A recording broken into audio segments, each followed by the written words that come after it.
Welcome back. Now our spheres are moving forward, which is pretty cool, but I don't think I'm satisfied with that. Rather than just moving forward, I think it would be cool if the spheres were also turning. Now, I plan on these spheres lasting for just a few seconds before they go away, and the objective will be to find and hit those spheres before they go away. So, while they're still alive, I'd like them to be moving but also turning, almost moving in a sort of circular arc motion. Now, to do that, we can simply rotate our sphere. As it's moving forward, if it's rotating, it's going to move in a circular arc. I'd like to do that. And before I ask you to implement this, I'm going to just point out that our sphere just has a single mesh. It doesn't need to be attached to a scene component. The sphere mesh itself can be the root component. So if you want, you can take that sphere mesh and drag it onto the scene root and make the sphere mesh itself the root component. I'm going to do that. So now that that's done, it's time to think about rotating our sphere.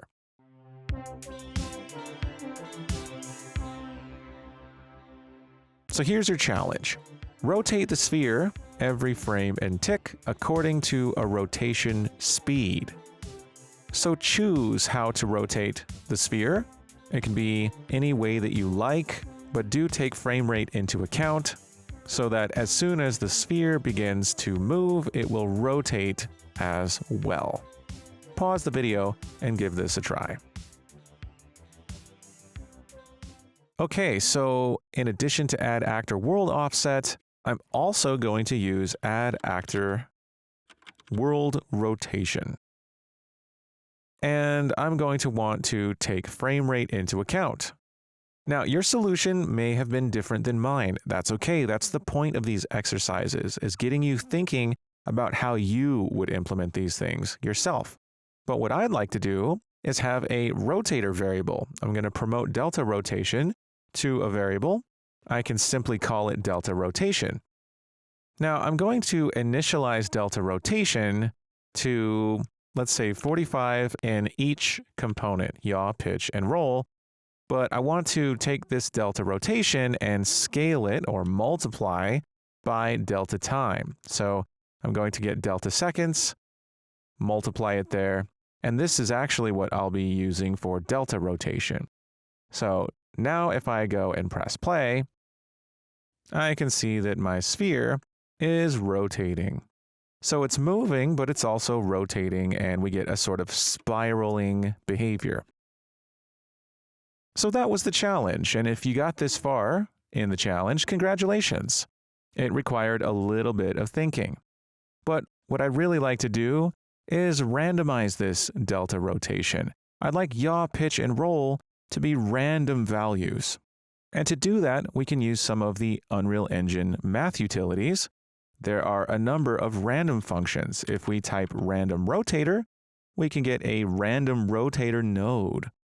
Now, I don't want a random rotator every single frame. Calling this node every frame means each frame we'd get a completely different rotator, and I really just want the same rotator, but I want it to be random per actor. So what I can do is set delta rotation in begin play using random rotator. I can hold Alt, drag out a setter for delta rotation, and on begin play, I can set delta rotation to a random rotator. Notice random rotator has a checkbox for roll, and that's because often we don't really care about randomizing the roll for a rotator. It's pitch and yaw that's usually sufficient, so I don't need the roll. We'll just have a 0 for the roll. And delta rotation doesn't need to be initialized. I'm going to zero out the default value for delta rotation. And now every time we press play, we should see the sphere rotating in a different rotational direction every single time we play the game. It was going up that time, but if I press play again, now it's going in a different direction. Pretty cool. Now, I don't want it to rotate that rapidly. I'd like it to have a larger circular arc than this. So I'm actually going to scale this rotation by a value. I'm going to take the random rotator and multiply it. And the float that I'm going to use, I'll promote to a variable and call this rotation scale factor. I'm going to set this rotation scale factor to a default value of 0.25, and that way those yaw, pitch, and roll values will be a quarter of the size that the random rotator node gives us. So that's what I'm going to set delta rotation to. And while we're at it, we can take these variables and give them a category other than default. I'll call them sphere movement. So I'm going to set speed, delta rotation, and rotation scale factor to have the category sphere movement. Now that we're scaling that delta rotation down, I expect to see a larger circular arc. And indeed, I do. I'd actually like it to be an even larger circular arc, so I'm going to scale this random rotator down even more to about 0.05. And taking a look,